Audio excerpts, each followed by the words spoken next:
5ই August এক জালেম ভাগছে।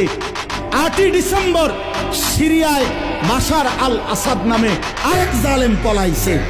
এই জন্য 2024 সাল যে যেভাবেই বিশ্লেষণ করে, আমার একটা ব্যক্তিগত স্লোগান আছে, 2024 সাল উইকেট পড়ার বছর। 2024 সালে 2 উইকেট পড়ছে। এক উইকেট 5ই আগস্ট, আরেক উইকেট 8ই ডিসেম্বর। 2024 সালে বোলিং ভালো হয়েছে, কররা বোলিং, উইকেট পড়ছে 2টা। ইনশাআল্লাহ বাকি উইকেটও পড়ে যাবে আগামীতে ইনশাআল্লাহ। ইসরায়েলের ওই কুত্তা প্রধানমন্ত্রী নেতানিয়াহু, ওই বেঈমানের উইকেটটাও পড়ে যাবে।